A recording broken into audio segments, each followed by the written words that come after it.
Então falávamos ali um pouquinho, né, sobre voltar ao tempo e perceber como que era a família ali antes do after schooling.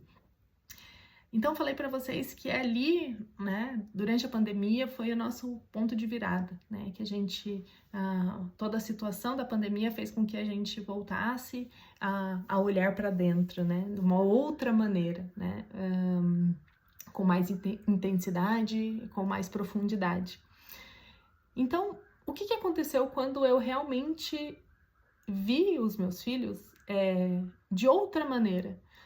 Não crianças que estavam cumprindo tarefas, assim como os adultos eram cumpridores de tarefas. A gente estava ali vivendo no modo automático, né? E esse olhar despertou, né? Será que é isso? Será que é continuar rodando a rodinha igual ratinho, como eu falei para vocês ali na aula anterior? Então, o que aconteceu quando eu realmente olhei os meus filhos, né, de maneira diferente? Eu comecei a notar essas situações que escapavam, né, por entre os meus dedos, né? Esse impacto de fora que era muito maior que o impacto da nossa família na vida deles. Então, foi, né, observando esses comportamentos diários dos meus filhos, em como eles se expressavam, como eles reagiam, o que eles pediam, com os olhos, com o silêncio, né? Coisas banais, por exemplo, né? Quando eu ia tirar uma foto da Isabela, ela fazia alguma pose que eu pensava, da onde que ela tá fazendo aquele tipo de pose, né? Uma pose que não é uma coisa que nós pedimos para ela fazer, mas ela foi impactada pelo celular, pela TV, a se posicionar daquela maneira. Então, quando eu passei a observar cada um, então eu vi algo completamente diferente. Não vi mais aquelas crianças e comecei a ver a individualidade de cada um, né? Crianças completamente diferentes, com demandas completamente diferentes e únicas, como são cada um de nós, né? Eu gosto de falar, né? Cada alma, porque nós acreditamos que cada alma é imortal, única, irrepetível, né? Até em crianças gêmeas, né? A gente sabe que são personalidades, né? Ou almas completamente diferentes, com direcionamentos e modo de se expressar no mundo completamente diferente. Então, foi aí que eu comecei a olhar exatamente cada criança, porque elas estavam simplesmente cumprindo um protocolo, né?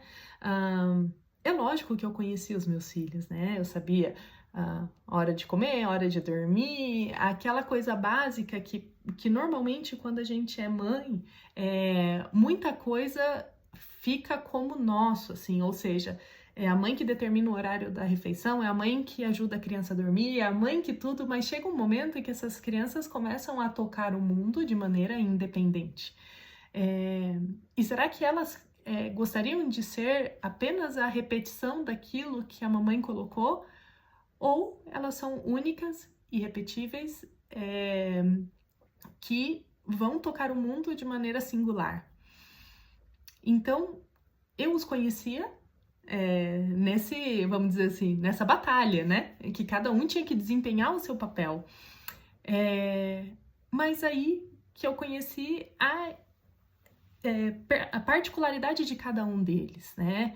Então, assim, o que cada um precisava, né? Que não é a igualdade, e sim a equidade, né? Que a gente preza tanto aqui dentro de casa. Não é dar a mesma coisa para todos, mas o que cada um necessita, né? Então, o que para algum era muito fácil de aprender, para o outro era muito difícil daquela maneira. Um aprendia mais colocando a mão na massa, enquanto o outro precisava ler tudo para compreender, enquanto o outro aprende de outra maneira. Então, um mais aprende melhor com o jogo, o outro precisa de papel e lápis. Uma criança precisa mais de paciência, outra precisa de mais agitação.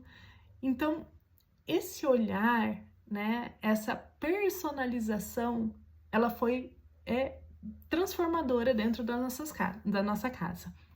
Então, foi a partir disso que eu pude entender as demandas únicas. E quando a gente volta para o modelo de ensino da maioria das escolas, até as escolas assim mais personalizadas, elas tentam fazer um ensino em massa, né, protocolar.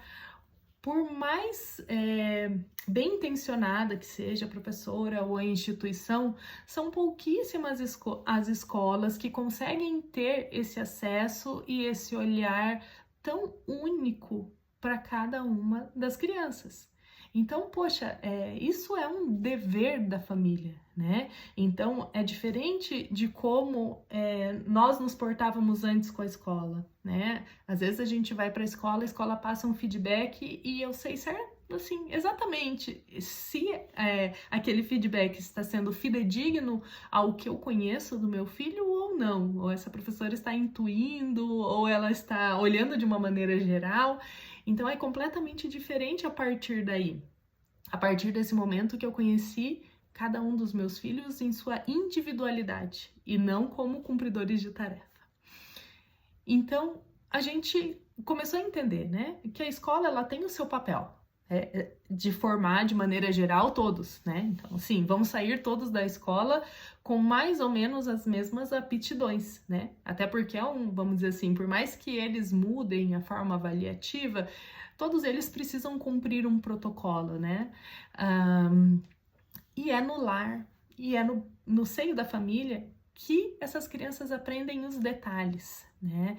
É ali que a gente começou a trabalhar cada uma das aptidões. Então, vocês que me acompanham sabem, né? Como que eu sei, por exemplo, que a Isabela gosta mais de arte, de música, de coisas mais clássicas, enquanto o Daniel gosta de horta, enquanto o Samuel gosta de línguas.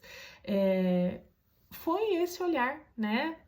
Individualizado para cada um, porque não era uma coisa que seria possível extravasar e reconhecer num ambiente escolar. Talvez algumas aptidões ali não sejam nem possíveis de se questionar dentro da escola, né? Então, assim, como que o meu filho de 6 anos gosta de línguas e tá ali com o alfabeto grego, o alfabeto russo? Isso é uma coisa que só em casa uma mãe consegue, né? Uma mãe, uma família atenta consegue ir tirando essas arestas, tá? Então, o que é com tudo isso, né? Com esse olhar grande que o After Schooling nos proporcionou, esse olhar para dentro, mudou-se muito também o nosso vínculo, porque mais ou menos ficava uma disputa, né? A mãe, toda a família tenta manter uma ordem, mas antes era aquela ordem de que, bom, aqui o chefe da casa, vamos dizer assim, é o pai ou a mãe, e eu tenho que obedecer para estar ali convivendo naquele meio. E na escola eu tenho que obedecer a professora porque ela é a chefe daquela situação, né? Então, quando a professora não fala nada, quer dizer que tá tudo certo. A mesma coisa com a família. Se a minha mãe não fala nada, quer dizer que tá tudo certo. Então, as crianças meio que aprendem por tentativa e erro. A partir do momento que a gente começou a trabalhar o After School e esse conhecimento mútuo, as crianças começaram a ter um relacionamento diferente com a família, um relacionamento de confiança, até porque o After Schooling nos oportuniza a perceber como que essa criança passa por obstáculos, como que a gente precisa incentivar o aprendizado, né? Então a criança sabe que ali ela tem um porto seguro, que errar no After Schooling faz parte do processo. E tem alguém, né, ali do lado para conduzir, né? E não para julgar, para dizer, não, ó, vamos apagar? Escrever de novo? Né? Não é com essa letra, é com a outra letra? De uma maneira completamente tranquila e não uma disputa. A intenção do After School é que nós, famílias,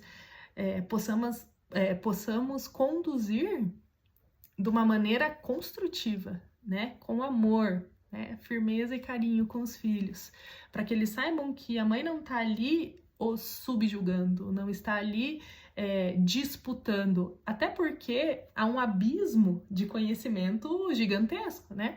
Se eu estou ensinando ali o meu filho de 8 anos a continhas básicas de multiplicação, é por puro amor, né? E porque eu quero ajudar a conduzir aquela alma num caminho seguro, né? E não num momento tenso, num momento de disputa.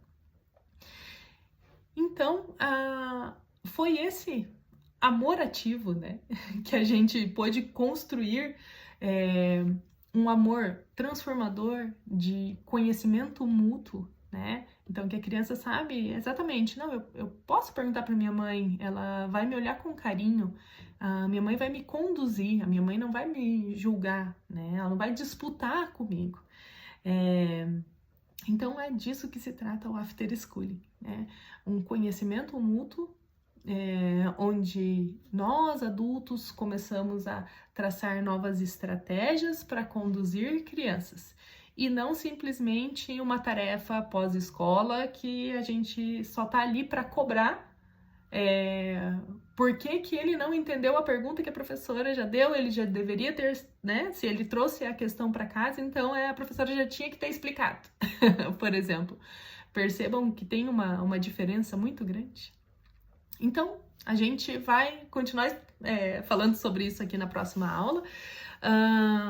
Então, por que também, né, eu comecei ali falando para vocês que esse módulo se chama via de mão dupla, né? Então, daqui a um pouco vocês vão começar a entender por que é via de mão dupla. Que por enquanto vocês estão vendo quantas coisas maravilhosas tem para as crianças, né? Mas e a via da mão dupla? Já conto para vocês.